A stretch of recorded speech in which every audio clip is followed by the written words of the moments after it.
অহা নাছিলো সুশীলা।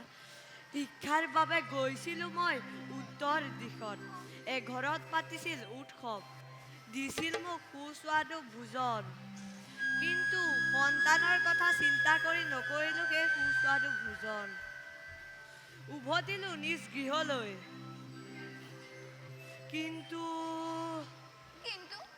কিন্তু কি স্বামী? এজন পাঠকে অকস্মাত আহি মোক কৰিলে আঘাত। ছিন্ন ভিন্ন হৈ পৰিলে ক্ষীৰৰ পাত্ৰ।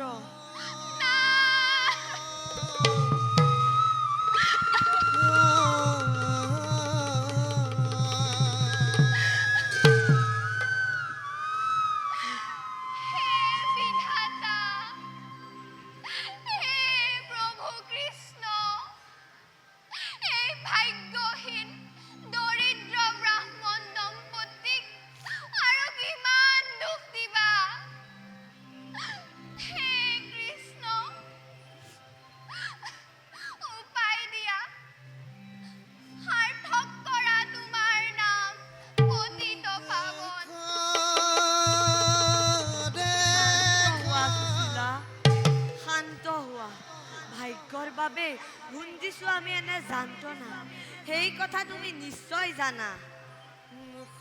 নাই কোনো দুখ তাত কৃষ্ণ কৃপাময়। কিন্তু কওক স্বামী, ঈশ্বৰৰ সৃষ্টি জীৱই যদি এনেকে দুবেলা দুমুঠি আহাৰৰ বাবে হাহাকাৰ কৰিব লাগে,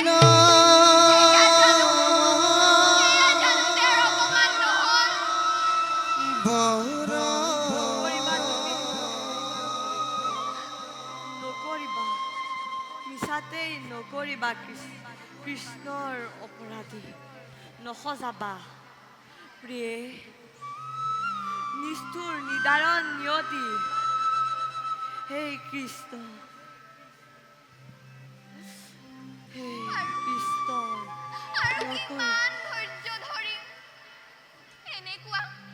এনেকুৱা মৰ্মভেদী জ্বলা যন্ত্ৰণা ভোগ কৰাটো অসম্ভৱ না।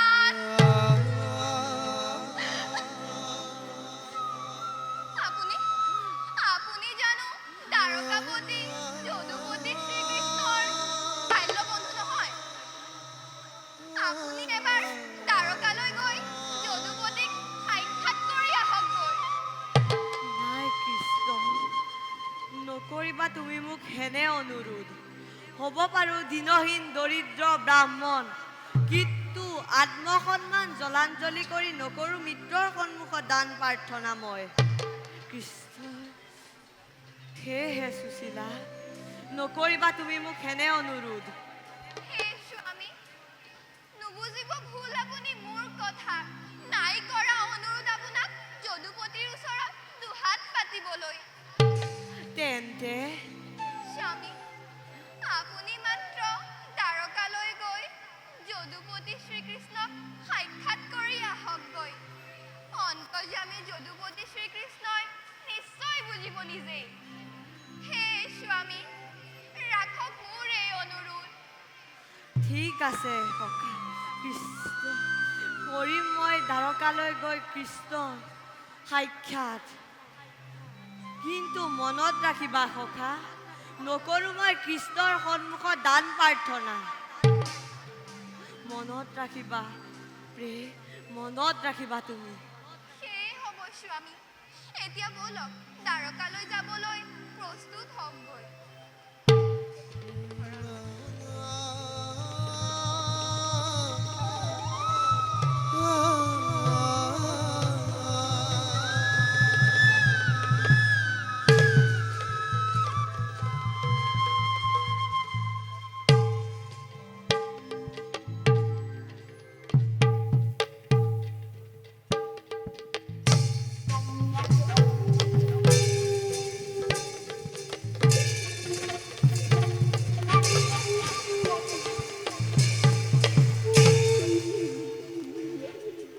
সেনাপতি দুমন্ত মহাদেৱৰ আশীষ ধন্য হয় মই আজি ত্ৰিদশৰ এক ক্ষত্ৰিয় অধীশ্বৰ কোৱা সেনাপতি আছে নেকি মোৰ সমকক্ষ প্ৰতিদ্বন্দ্বী যোদ্ধাই ত্ৰৈলোক্যৰ ভিতৰে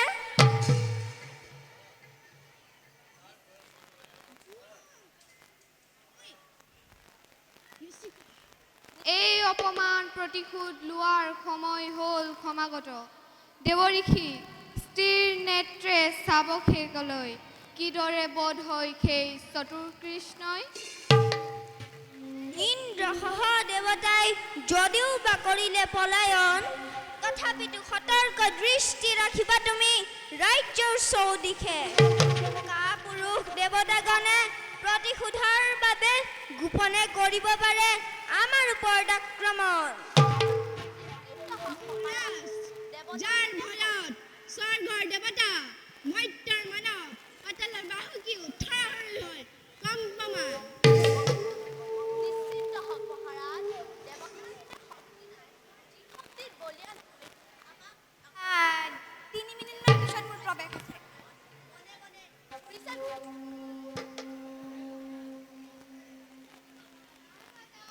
নাৰায়ণ নাৰায়ণ সৌভপতি জয় হওক প্ৰণাম দেৱৰাজ আপোনাৰ আগমনে কৃতাৰ্থ কৰিলেই শালবৰাজনক কওক দেৱৰ্ষি আপোনাৰ আগমনৰ উদ্দেশ্য বিশেষ একো নাই যদিও ৰহস্যৰ সৃষ্টি নকৰিব দেৱৰ্ষি প্ৰকাশ কৰক জানানে বাতৰি তুমি দেৱতাগণৰ ক'ত কৰিছে বিচৰণ নাই পোৱা কোনো সম্ভেদ কওক দেৱৰ্ষি দেৱতাগণে ক'ত বাৰু কৰিছে আশ্ৰয় গ্ৰহণ শুনা তেন্তে সৌভৱতী কওঁ সবিশেষ তোমাৰ হাতত পৰাজিত আৰু লাঞ্ছিত হৈ দেৱগণে দ্বাৰকাত গৈ যদুপতি কৃষ্ণৰ সহায় ভিক্ষা মাগিলে আৰু যদুপতি কৃষ্ণয়ো তোমাৰ হাতৰ পৰা ৰক্ষা কৰাৰ আশ্বাস প্ৰদান কৰিলে কি ক'লে দেৱৰ্ষি দেৱতাগণে সহায় বিচাৰিছে গোৱাল সন্তানৰ আপুনি কওকচোন দেৱৰ্ষি দেৱতাগণক উদ্ধাৰ কৰিব পাৰিবনে সেই কলীয়া কৃষ্ণই নাৰায়ণ নাৰায়ণ নাৰায়ণ সাধাৰণ জ্ঞান নকৰিবা দ্বাৰকাপতি কাল যৌৱন কংস পণ্ডু আদি মহাবীৰক বধ কৰিছিল তেওঁ অৱলীলাক্ৰমে আৰু ৰাজন ৰুক্মিণীৰ স্বয়ম্বৰৰ কথা জানো তোমাৰ মনত নাই? দেৱৰ্ষি, সেই অপমান ইমান সহজে নাপাথা দেই শাল বৈ। আমিও পৰম আনন্দৰে সেই ক্ষণলৈকে অপেক্ষা কৰিম। যাওক যাওক দেৱৰ্ষি, দিয়ক গৈ বাতৰি কৃষ্ণক। নাৰায়ণ নাৰায়ণ না সেনাপতি, সাজু কৰা আমাৰ বিপুল বাহিনী। কালিলৈ প্ৰত্যুষতে যাত্ৰা কৰিম দ্বাৰকা নগৰে।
আৰ্যবৰ জগতত চলিছে আজি ভীষণ দুৰ্যোগ।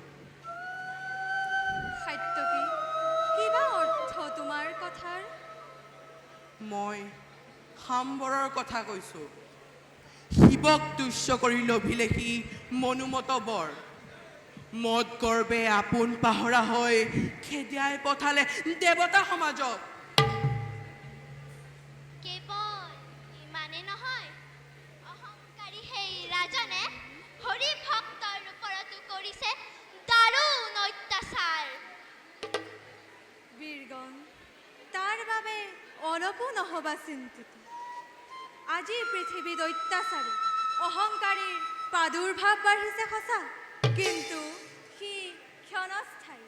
কাৰণ অধৰ্মই ধৰ্মৰ ওপৰত প্ৰভাৱ বিস্তাৰ কৰিব নোৱাৰে সমলি।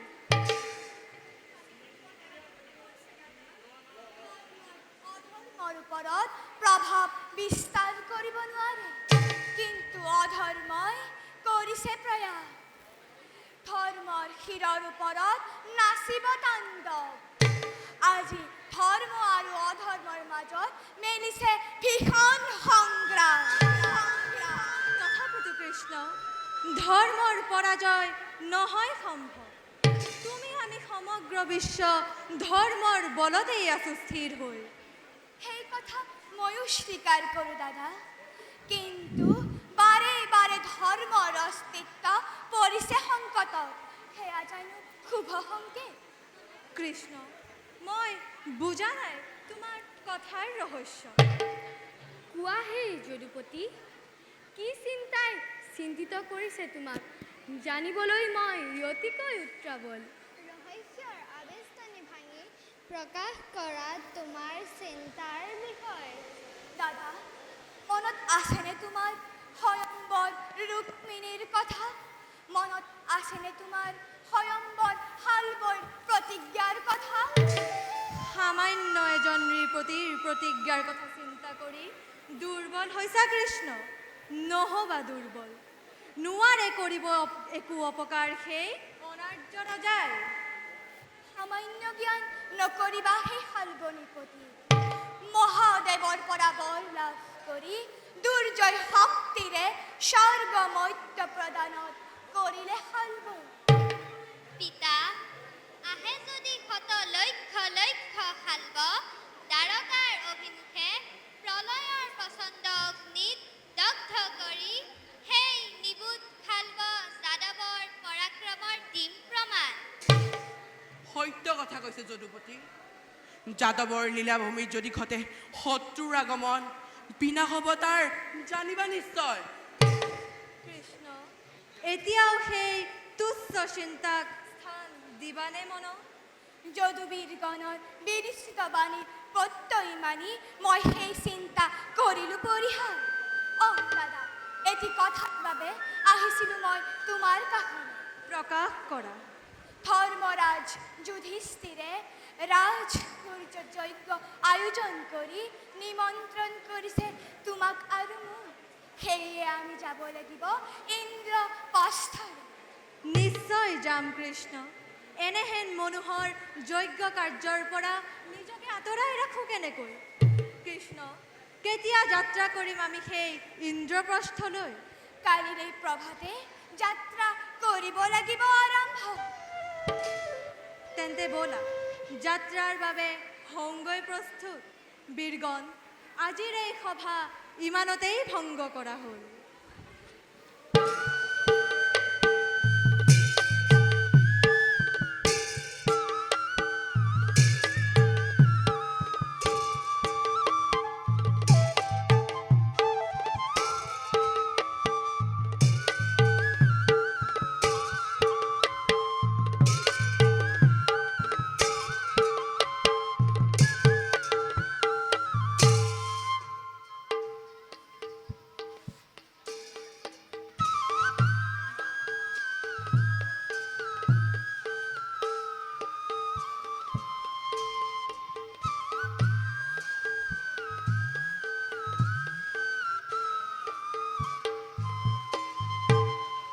সুশীলা, ওলালো মই দ্বাৰকাপুৰীলৈ। নাজানো কি লিখা আছে এই বিপ্ৰৰ কপালত। নাথ, আমাৰ বাবে আপুনি অলপো চিন্তা নকৰিব। আপোনাৰ অনুপস্থিতিত খুজি মাগি যি পাওঁ সেয়েৰে জীৱন কৰিম নিৰ্বাহ। নাথ, বন্ধুৰ গৃহলৈ গ'লে সুদা হাতে যাবনে? সেয়ে মই চাউল কেইমুঠিমান টোপোলা কৰি দিছোঁ। যদুপতি শ্ৰীকৃষ্ণক এয়াই প্ৰদান কৰিবগৈ। জগতৰ গৰাকীক এই অন্ন কেইমুঠিনো মই কেনেকৈ প্ৰদান কৰিম প্ৰে? নাথ, দৰিদ্ৰ ভিক্ষুক হ'লেও কাৰোবাৰ গৃহলৈ গ'লে সুদা হাতে যাব নালাগে কদাপি। দয়াময় প্ৰভু শ্ৰীকৃষ্ণই নিশ্চয় এয়া গ্ৰহণ কৰিব। লওক স্বামী। তোমাৰ যি ইচ্ছা। বাৰু এতিয়া মই যাওঁ দ্বাৰকাপুৰীলৈ। ভাল স্বামী।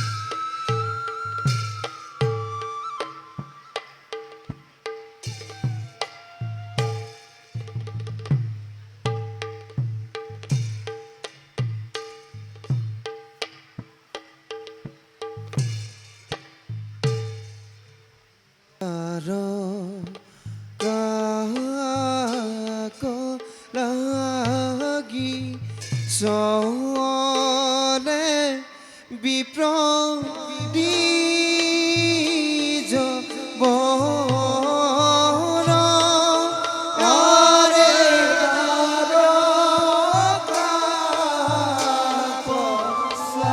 লাগি চলে বিপ্ৰ বীজ বন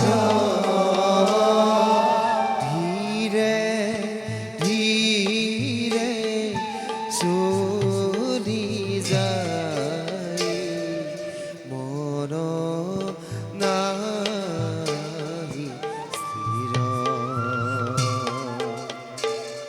ভিক্ষাম দেহি,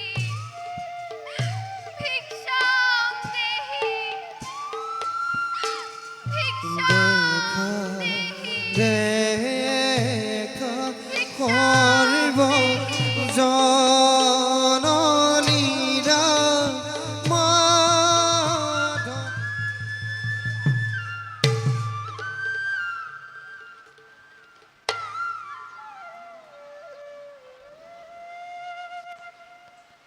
স্বামী মোৰ যদুপতি ইন্দ্ৰপ্ৰস্থলৈ যোৱা হ'ল বহুদিন, এতিয়াও নাহিল উভতি। যাৰ বাবে কালাত্মক জংৰূপে শাল বৈ চলাইছে ভীষণ অত্যাচাৰ। জ্যেষ্ঠ ভাতৃ ৰামো গ'ল স্বামীৰ লগত। হে প্ৰভু, কি কৰোঁ মই বাছা প্ৰদ্যুম্নই যদুবীৰ গণৰ সমে কিমান সময় বাধা দিব সেই আসুৰিক শক্তি হে যদুপতি শীঘ্ৰে উভতি আহা আহা উভতি আহা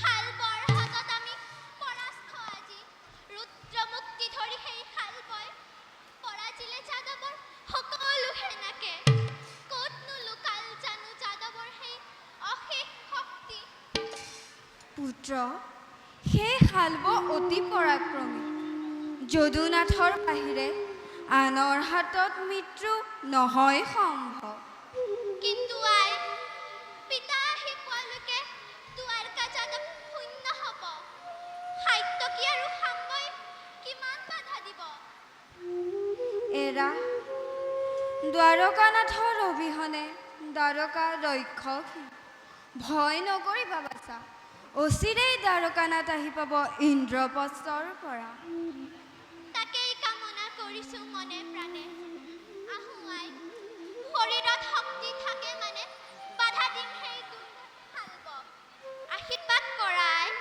হওঁ যাতে যুদ্ধত বিজয় আশীৰ্বাদ কৰাই হিয়া উবুৰিয়াই কৰিছোঁ আশীৰ্বাদ কৰ্তব্যত সফল হ'বা তুমি মাত্ৰ মনত ৰাখিবা চিৰ আৰাধ্য জন্মভূমিৰ সন্মান যাতে লাঘৱ নহয় স্বাধীনতাত কোনেও বাধা প্ৰদান কৰিব নোৱাৰে ৰুক্মিণী পিতা ভীষণ দুৰ্যোগ আৰু সংকট মিলিছে আজি দুৱাৰকাত প্ৰদ্যুম্ন সন্মুখত আজি মহান কৰ্তব্য সেই কৰ্তব্য মই কৰিম পালন যোৱা প্ৰদ্যুম্ন পুনৰবাৰ ৰণভূমিত হোৱা উপস্থিত ময়ো গৈছোঁ তোমাৰ সহায়ৰ বাবে ভাল পিতা বুজিছোঁ স্বামী অচিৰেই শালবৰ হ'ব স্বৰ্গবাস ব'লক স্বামী ৰণসাজ্যে সজ্জিত কৰি দিওঁগৈ আপোনাক ব'লা প্ৰিয়ে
অচিৰতে দুৱাৰকাত কৰি পদাপন কিয় তই মৃত্যুক কৰিলি আহ্বান এতিয়াও দিছো তোক হিত উপদেশ উভতি যা তই আপোন স্থানে কৃষ্ণ কৰ যুদ্ধ নকৰি পালা বেশ তোৰ ইচ্ছাই পূৰ্ণ হওক বাজা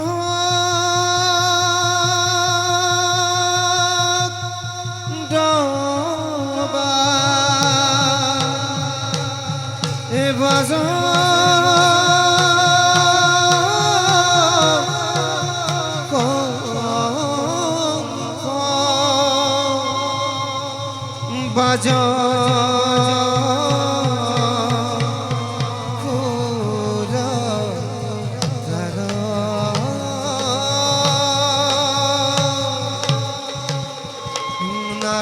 নাৰায়ণ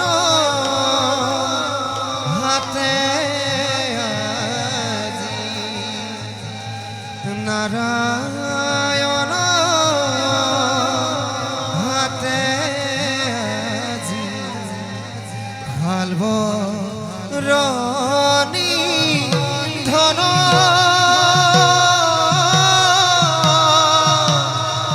হালব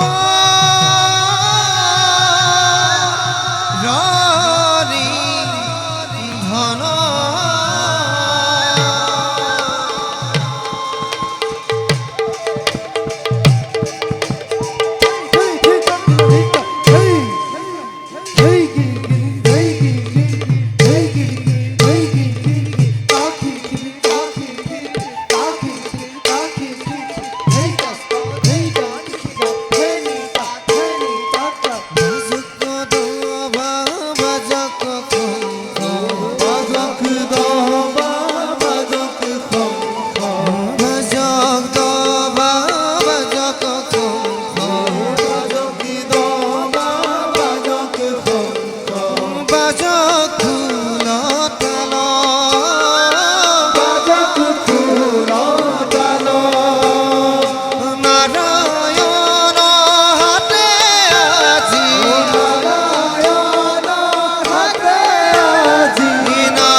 যোৱা বীৰবল মুক্তি লাভ হ'ল তোমাৰ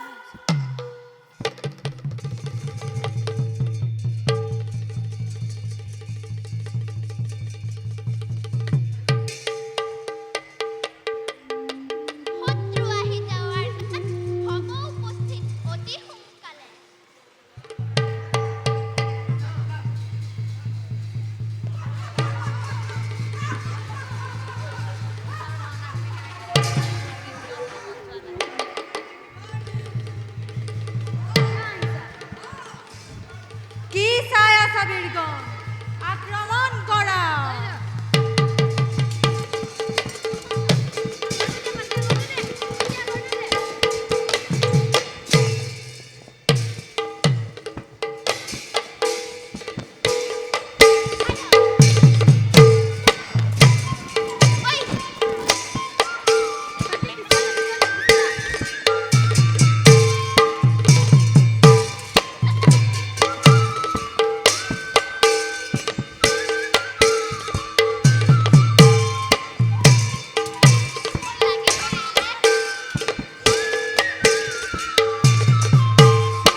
কৃষ্ণ মই ৰূপ ধাৰণ কৰিছো দন্তবক্ৰৰ কৃষ্ণ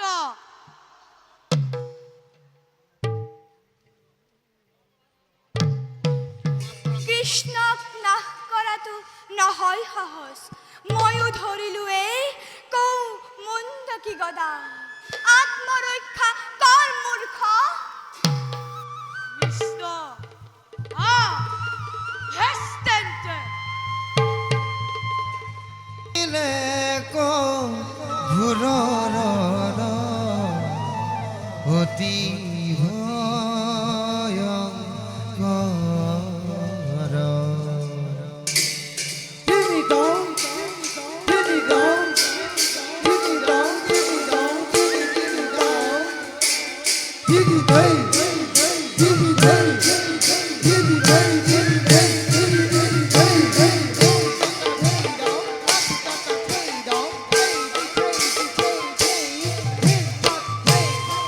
লাগিলে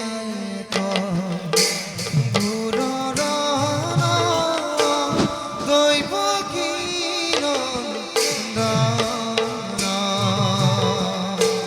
লাগিলে ঘোৰৰ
হলা তুমি পুনৰ বৈকুণ্ঠৰ দুৱাৰৰক্ষী ৰূপে নিষ্কৰ্তব্য কৰাগে পালা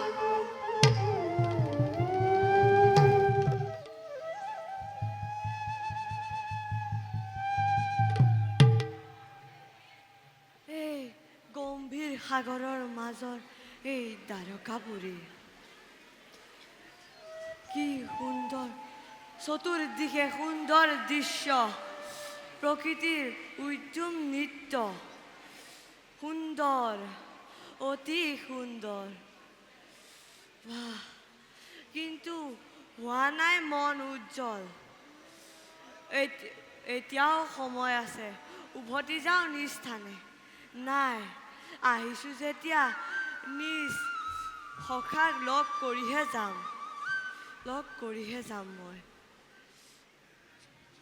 যাওঁ আৰু অলপ আগুৱাই যাওঁ মই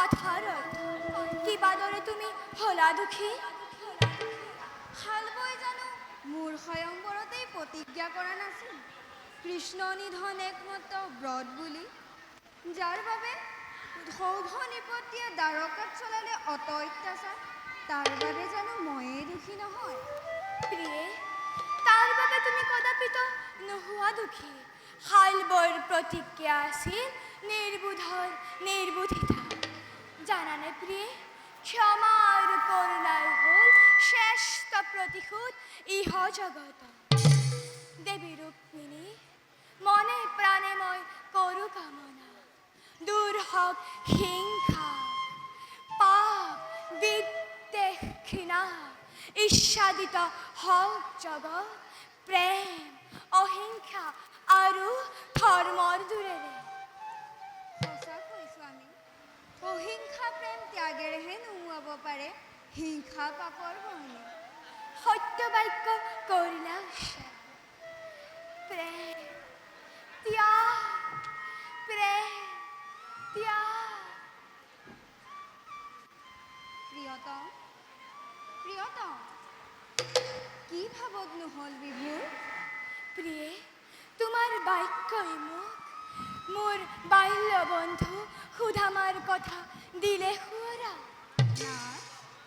প্ৰিয়ে মোৰ সখাই প্ৰেম আৰু ত্যাগক সাক্ষী কৰি আহিছে মোক লগ ধৰিবলৈ দিব্য দৃষ্টিৰে জানিব পাৰিছোঁ তেওঁ দুৱাৰকাত হৈছে উপস্থিত কি ক'লে আপোনাৰ মহামিত্ৰ সুদামাহি উপস্থিত হৈছে দ্বাৰকা নগৰী মোৰ যে কি ভাগ্য জগত ঈশ্বৰৰ মহামিত্ৰৰ সাক্ষাৎ পোৱাৰ বাসনা পূৰ্ণ হ'ব পাদ্য অগ্ৰ ধূপ দীপ সকলো সাজু কৰোঁ প্ৰভুৰ সখাৰ স্বাগতৰ বাবে প্ৰভু মই বিদায়হে মাগিলোঁ যোৱা প্ৰিয়ে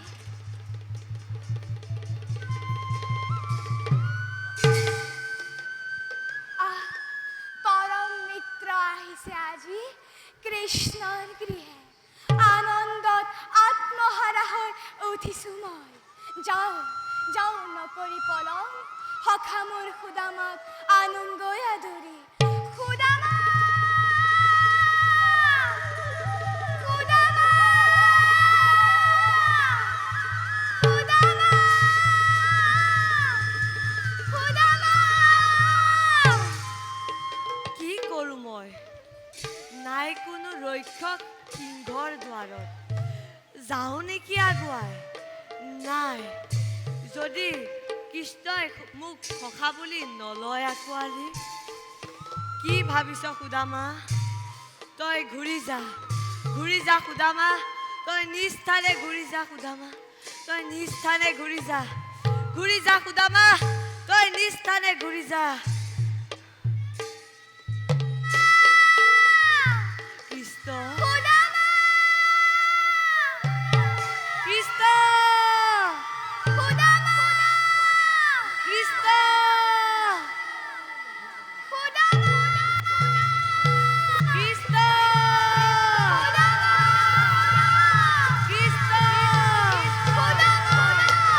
কৃষ্ণ কৃষ্ণয়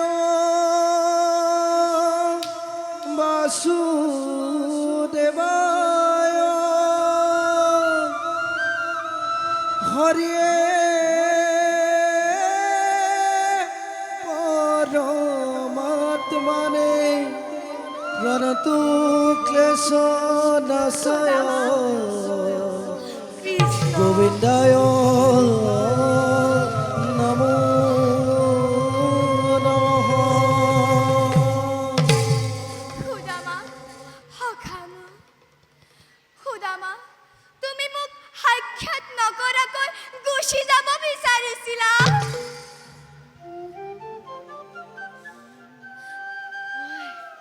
সাক্ষাৎ নকৰাকৈ নাই যোৱা সখা পলম তুমি কৰিলা সখা বহুত পলম কৰিলা অত বৰ্ষৰ পাছতহে তোমাৰ মনত পৰিল মোৰ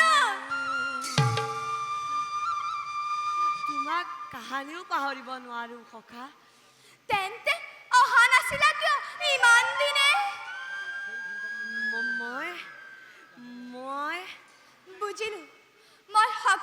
খুজিলো তুমি ভাবিছিলা মই দ্বাৰকাৰ অধিপতি হৈ তোমাক চিনিবলৈ অস্বীকাৰ কৰি সত্য অনুমান কৰিছা সখা, সত্য অনুমান কৰিছা তুমি। বাহ, তোমাৰ কি চমৎকাৰ বিচাৰ। তুমি মোৰ বন্ধুত্বক আজিও নিচিনিলা। তুমি তোমাৰ মোৰ বন্ধুত্বৰ ওপৰত অলপো ভৰসা নাই। তুমি কেনেকৈ ভাবিব পাৰিলা মই মোৰ পৰম বন্ধু শৈশৱৰ লগৰীয়াক চিনিবলৈ অস্বীকাৰ কৰিম?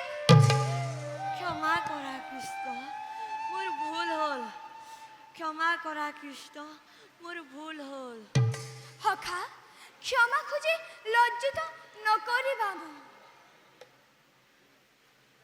ব'লা সখা, আমি কাৰেঙলৈ যাওঁ। নাই সখা, তোমাক সাক্ষাৎ কৰিলোঁ যেতিয়া আৰু মোক কিনো লাগে। তোমাক সাক্ষাৎ কৰা যি মোৰ উল্লাস আছিল সেয়া আজি মোৰ পূৰ্ণ হ'ল সখা। তুমি যি পৰিস্থিতিত মোক আলিংগন কৰিছা সেই পৰিস্থিতিৰ পৰাই তোমাৰ প্ৰতি গৌৰৱ মোৰ লক্ষ লক্ষ গুণে বাঢ়ি গ'ল সখা, লক্ষ লক্ষ গুণে বাঢ়ি গ'ল। সেয়েহে তোমাক আৰু কষ্ট নিদিওঁ মই যাওঁ দিয়া, বিদায় বন্ধু। সখা, সখা, তুমি যাবই লাগিব। নাযাওঁ সখা। নাই সখা, মই তোমাৰ কোনো কথাই শুনিব নিবিচাৰো। ব'লা সখা, তুমি যাবই লাগিব। কিন্তু নাযাওঁ সখা। কোনো কিন্তু নাই, তোমাৰ কথা মই শুনিব নিবিচাৰো। নাই সখা, নাযাওঁ মই। ব'লা সখা, নাযাওঁ। ব'লা সখা, নাযাওঁ সখা। ব'লা, নাযাওঁ সখা। ব'লা। নাযাওঁ।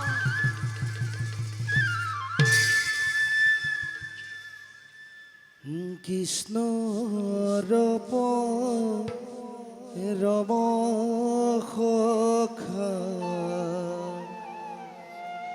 এ বিপ্ৰ দ্বিজ বহৰ,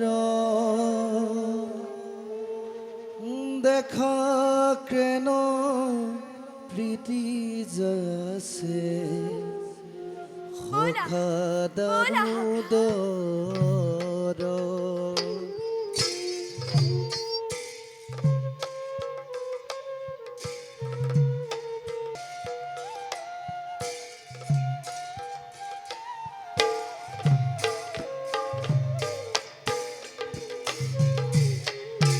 কৃষ্ণ ৰূপ ৰম সখা, বিপ্ৰ দ্বিজ বৰ,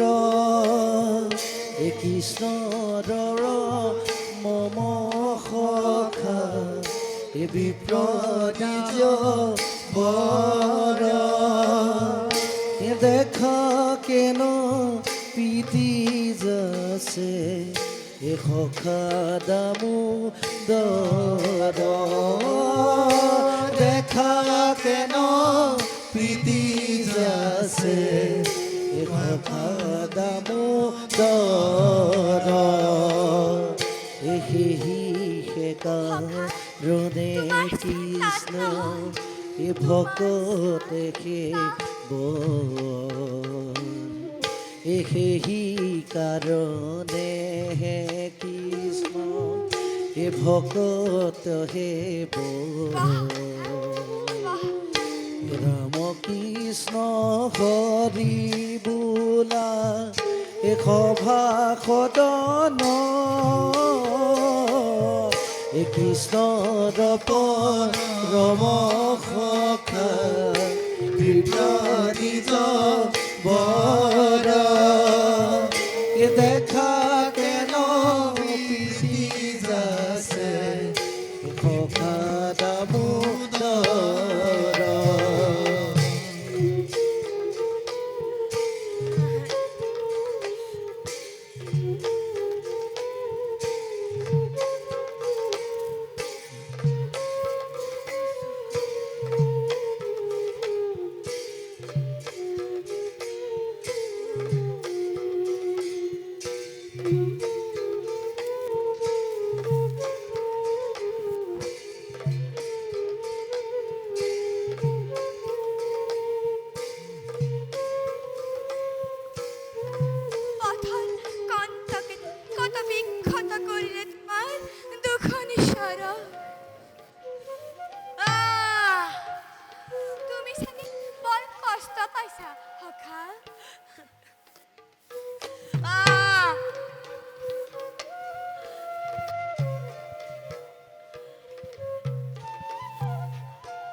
কেতিয়াও পাহৰিব নোৱাৰো সখা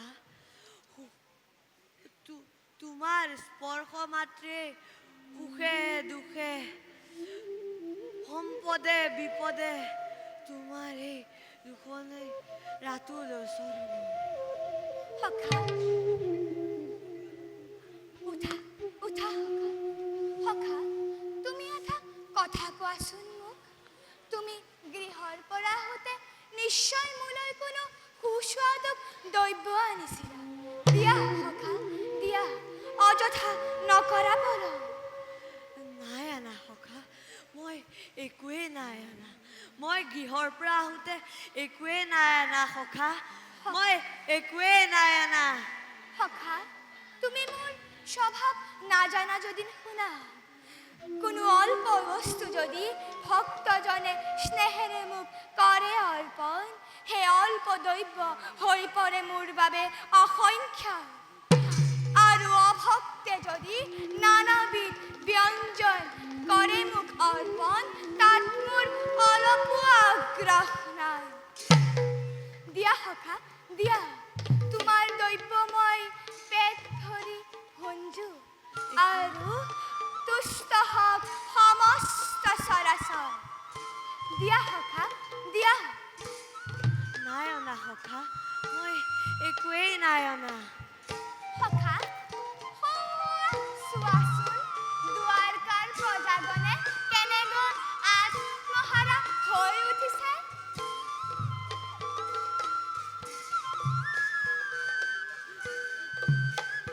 সখা চোৱাচোন অৰণ্যত ময়ূৰবোৰে কেনেদৰে নৃত্য কৰিব ধৰিছে নাই সখা নাই নুখুলিবা সখা তাত তোমাৰ যোগ্য বস্তু একো নাই সখা নুখুলিবা সখা নুখুলিবা তাত তোমাৰ যোগ্য বস্তু একো নাই নুখুলিবা সখা নুখুলিবা তাত তোমাৰ যোগ্য বস্তু একো নাই হাতে বেঠে তিনিওলোক উপযোগী বস্তু একো নাই নাথ মিলিনত হাতে বেঠে তিনিলোক নাথ চাপৰিছা ঘন্ত এক স্ত্ৰী সিও বস্ত্ৰ গাঁঠি মেলি দেখিলন্ত বনমালি সিও বস্ত্ৰ গাঁঠি মেলি দেখিলন্ত বনমালি নিৰ্মল ফুল চিৰাগুটি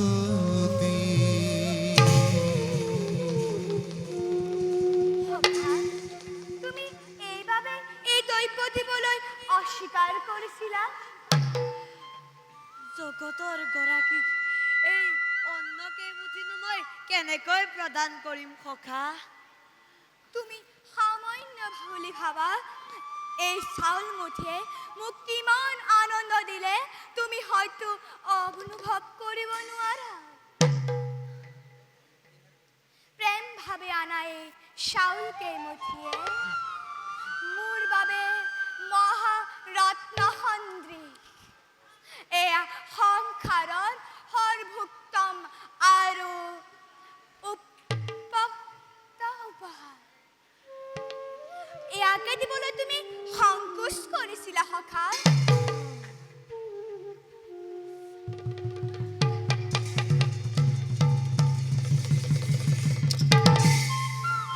কি কৰে স্বামী আৰু অন্ন ভুঞ্জিব নালাগে আপুনি হে প্ৰভু নাৰায়ণ কোনে জানে তোমাৰ অনন্ত লীলা একমুঠি চাউল যেতিয়াই ভুঞ্জিলা ত্ৰিজগত তুষ্ট হৈ সকলো বিপ্ৰ সিদ্ধি দিলা এই মুঠিও যদি ভুঞ্জে তেন্তে ময়ো যাব লাগিব বিপ্ৰক সেবিবৰ বাবে। সেয়েহে স্বামী, এই মুঠি তেজি ৰাখক দাসীক আপোনাৰ। স্বামী, আপুনি অকলেই সকলো চাউল ভক্ষণ কৰিব। আপোনাৰ অৰ্ধাংগিনী হোৱাৰ স্বাৰ্থত আমাৰোতো অধিকাৰ আছে। গতিকে দিয়ক স্বামী, সকলো ভগ্নীয়ে মিলি এই দ্ৰব্য কৰিম ভোজন।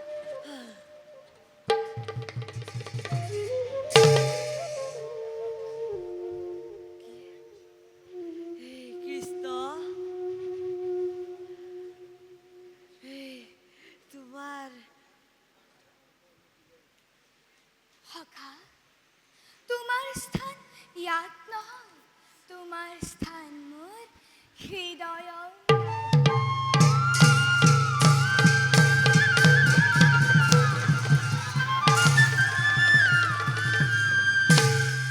ব'লা ব'লা সখা, আমি কাৰেঙলৈ যাওঁ।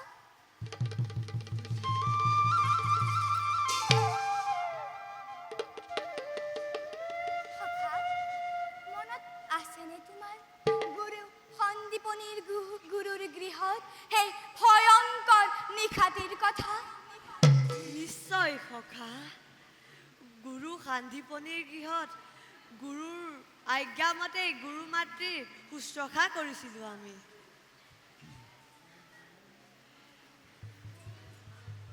তেন্তে আজি ৰাতি বঞ্চক আমাৰ গৃহে। হেই দেৱী, অপৰাধী নাসাজিব মোক। আপোনালোকে যি মোক শুশ্ৰূষা কৰিলে সেয়া মই জীৱনতো পাহৰিব নোৱাৰোঁ। তেন্তে সখা, তুমি আজি আমাৰ গৃহে বঞ্চা? নাই সখা, মই উভতিব লাগিব নিজ গৃহলৈ।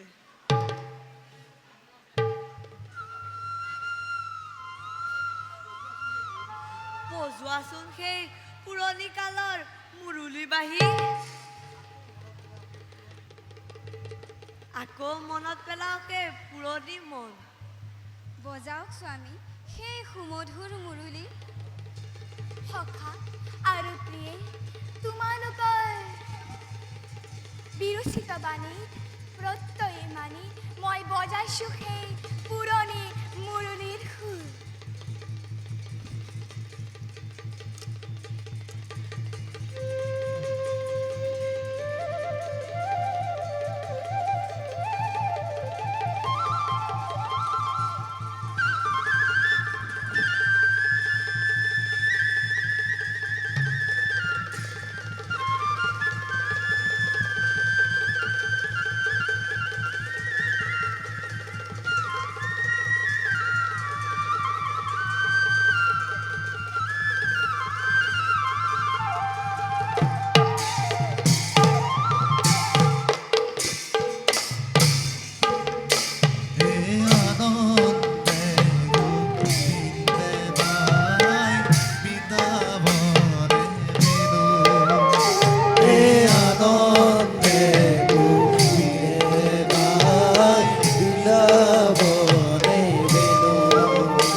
Krishna, oh Hare, oh Hare, oh Hare.